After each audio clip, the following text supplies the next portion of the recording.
Good morning friends. मैं Dharmendra Kumar Saini GPC Dholpur में यांत्रिक विभाग में प्रवक्ता पद पर कार्यरत हूँ। हम यहाँ पर मैकेनिकल थर्ड ईयर ME 309 जो कि हमारा मैकेनिकल एस्टिमेशन एवं कॉस्टिंग है, उसकी एक यूनिट है, यूनिट नंबर 8, उसको डिस्कस करेंगे। तो उसमें हमारे नेक्स्ट टॉपिक आता है एस्टिमेशन ऑफ फोर्जिंग कॉस्ट, मतलब फोर्जिंग ऑपरेशन में कौन कौन सी कॉस्ट सम्मिलित होती है। तो उन कॉस्टों में सबसे पहले हम बात करते हैं। तो किसी भी एस्टिमेशन में, किसी भी कॉस्ट एस्टिमेशन में हमेशा material cost, labour cost, tool cost और इक्विपमेंट कॉस्ट हमेशा शामिल होती है। अब इसमें फोर्जिंग से संबंधित कॉस्ट क्या रहेगी? कॉस्ट आइटम इन फोर्जिंग। ठीक, ये मटेरियल कॉस्ट फिक्स रहेगी, हमारी लेबर कॉस्ट भी फिक्स रहेगी, लेकिन ये टूलिंग कॉस्ट और इक्विपमेंट कॉस्ट में थोड़ी बहुत परिवर्तित होगी। तो ये टूलिंग कॉस्ट और इक्विपमेंट कॉस्ट को सम्मिलित करते हुए हम कॉस्ट आइटम इन फोर्जिंग, मतलब फोर्जिंग से संबंधित कौन कौन सी कॉस्ट इसमें एसोसिएट रहेगी, कौन कौन सी इसमें फोर्जिंग से संबंधित कॉस्ट रहेगी। तो उसमें सबसे पहले हमारा फोर्जिंग प्रोसेस कॉस्ट, जो हम प्रोसेस कर रहे हैं फोर्जिंग की, उस फोर्जिंग की कौन सी कॉस्ट है? Processing cost. ठीक है। तो फोर्जिंग ऑपरेशन में कौन कौन से लॉस हुए और फोर्जिंग में उपयुक्त होने वाली जो डाई है उन डाई की कॉस्ट क्या रही। फिर फोर्जिंग इक्विपमेंट सिलेक्शन, तो फोर्जिंग का कौन सा इक्विपमेंट हम सेलेक्ट करें, जैसे ड्रॉ फोर्जिंग करें, प्रेस फोर्जिंग करें, हॉट फोर्जिंग करें या कोल्ड फोर्जिंग करें, ये सारी जो चीज़ें हैं ये फोर्जिंग से संबंधित कॉस्ट है। ये सारी जो कॉस्ट है वो फोर्जिंग से, जैसे फोर्जिंग की प्रोसेस कॉस्ट, उसमें होने वाले लॉसेस और इक्विपमेंट का सिलेक्शन और डाई की कॉस्ट। ठीक है। तो सबसे पहले हम इसमें बात करेंगे मटेरियल लॉस की, अर्थात जब फोर्जिंग ऑपरेशन हम कर रहे हैं तो उसमें कौन से मटेरियल का लॉस हो रहे हैं हमारे पास। मटेरियल लॉस को डिस्कस करेंगे हम। तो मटेरियल लॉस में कौन कौन से लॉस आते हैं? Scale loss, flash loss, tong hold losses. ठीक है, तीन चार तरीके के लॉसेस है, आली सीयर लॉस भी है इसमें, ऐसे लॉस हैं इसमें। तो कौन कौन से लॉस हुए? स्केल, फ्लैश, टॉन्ग होल्ड और सीयर लॉस। एक और है सीयर, एक सीयर लॉस। तीन चार तरीके के लॉस। तो उसमें सबसे पहले हमारा है फ्लैश लॉस। फ्लैश लॉस को कैसे निकालते हैं? तो ये हमारी डाई, हमने पिछली बार पढ़ा था, पिछले ऑपरेशन में फोर्जिंग में हम क्या करते हैं बेसिकली, ये देखो, फोर्जिंग में हम क्या करेंगे, डाई होती है, दो डाई, एक डाई और दूसरी डाई। इन डाई के बीच में मेटल होता है हमारा, और इस जो मेटल है इसके ऊपर हम फोर्जिंग ऑपरेशन करते हैं। इसको क्या करते हैं, हम ठोकते हैं, हैमरिंग करते हैं, थोड़ा मारते हैं इसमें। तो अब हमने हैमरिंग की, हथौड़ा मारा और डाई को आपस में एक दूसरे से चिपका दिया ऐसे। तो फ्लैश क्या चीज़ होती है? फ्लैश वो चीज़ होती है, ये देखो, ये दो डाई है, ऊपर वाली, ये नीचे वाली डाई और ये ऊपर वाली डाई, तो इनके बीच में जो मेटल है जिसके ऊपर हम फोर्जिंग कर रहे हैं, तो ये मेटल है। तो फ्लैश वो चीज़ है जिससे हमें पता चलता है जो डाई है वो पूरी भर चुकी है, डाई के बीच में कोई भी स्पेस खाली नहीं है। अर्थात इससे हम फोर्जिंग डाई में कंप्लीट फिल होने का पता चलता है, फोर्जिंग डाई में कंप्लीट फिल होने का पता चलता है। अर्थात ये फ्लैश ये चीज़ होती है जिससे हम पता चलेगा कि हमारा ऑपरेशन है वो लगभग कंप्लीट हो गया है। मान लो डाई के बीच में कोई जगह खाली रहेगी, तो फ्लैश से वो मटेरियल इस डाई के बीच में डाला जाता है। ठीक। अब जनरली हम फ्लैश लॉस कैसे निकालते हैं? हालांकि फ्लैश लॉस निकालने के लिए ऐसे फॉर्मूला दे रखा है, फ्लैश थिकनेस TF बराबर 0.015 √80, ये फ्लैश थिकनेस है। या फिर TF बराबर 0.016D। अब AT क्या है? AT हमारा एरिया है, प्रोजेक्टेड एरिया, दिस इज 80, ये है 80 हमारा प्रोजेक्टेड एरिया ऑफ फोर्जिंग। और डी क्या है, ये वाला D, D diameter of forging, maximum diameter of forging. और ये 80 है प्रोजेक्टेड एरिया, ठीक। और फ्लैश लैंड रेशो है, वो है हमारा डब्ल्यू एफ बटे में टी एफ। डब्ल्यू एफ क्या है, विड्थ है, और टी ये थिकनेस है। ये फ्लैश लेंथ रेशो है। हालांकि ये कोई काम की चीज़ है, ये बस जस्ट बेसिक इन्फॉर्मेशन के लिए। जब भी हम फ्लैश लॉस निकालेंगे, वो फ्लैश लॉस हम ऐसे निकालेंगे, फ्लैश लॉस बराबर 20 × 3 mm³।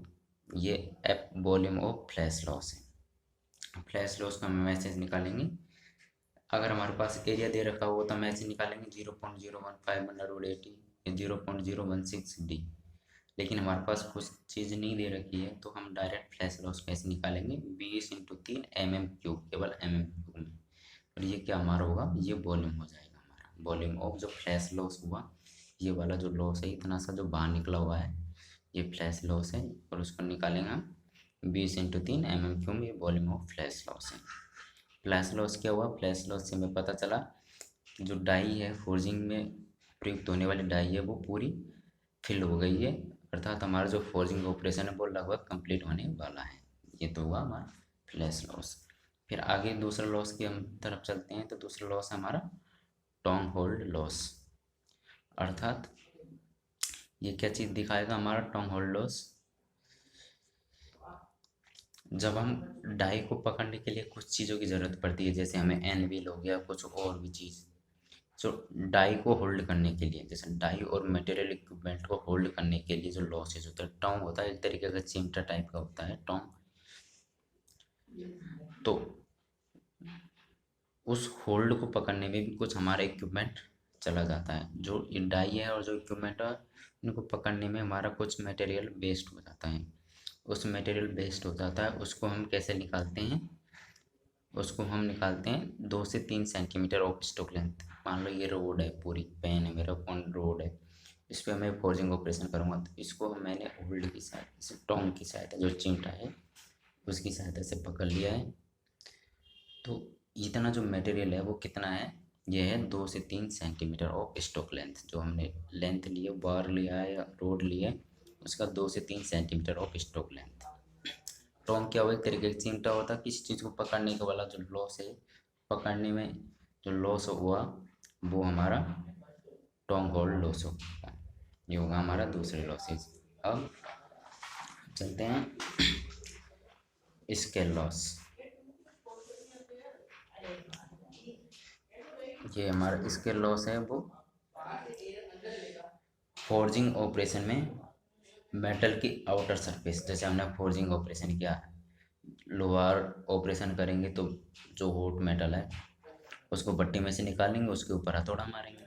हथौड़ा मारने की जो प्रक्रिया है उसमें क्या है कि ऑक्सीडाइज फिल्म का निर्माण होता है, ऊपर वाली सरफेस लगभग काली काली सी हो जाती है, ठीक है। जो डायमेंशन हमें वर्क पीस जो रिक्वायर्ड डायमेंशन है वो डायमेंशन का नहीं मिलेगा, तो ये जो रिक्वायर्ड डायमेंशन कम हो जाती है, ऑक्सीडाइज फिल्म बन जाती है, ब्लैक ब्लैक सा हो जाता है वो, तो वो कहलाता है हमारा स्केल लॉस। स्केल लॉस को कैसे निकालते हैं, 6% ऑफ नेट वेट। यहाँ पर नेट वेट, दो तरीके के वेट होते हैं, टोटल वेट और एक नेट वेट। तो हम इस स्केल लॉस कैसे निकालेंगे, 6% of net weight. Scale loss समझ में आ गया। जब हम हथौड़ा मारते हैं मेटल के ऊपर, तो जो ऑक्सीडाइज फिल्म बन जाती है, ब्लैक ब्लैक सरफेस बन जाती है, पपड़ी जम जाती है उसके ऊपर, वो कहलाता है हमारा स्केल लॉस। फिर आता है हमारा शियर लॉस। शियर लॉस कैसे, मान लो ये रोड है, इसके ऊपर मेरे को फोर्जिंग ऑपरेशन करना है, ये प्रॉपर, लेकिन इस रोड को भी तो मैंने किसी चीज़ में से निकाला होगा। तो जब मैं इस रोड को निकालूंगा, कट करूंगा, थोड़ा सा देखो देखो पिन के बराबर इतना सा वो एक्स्ट्रा मटेरियल भी आ सकता है मेरे पास, ये इतना मटेरियल, इसको कट करते हैं हम ऐसे ऐसे, किसी के ऊपर हथौड़ा मारते हैं, थोड़ा सा बहुत नुकीली चीज़ बच जाती है, ये नुकीली चीज़ कहलाती है हमारी शियर लॉस।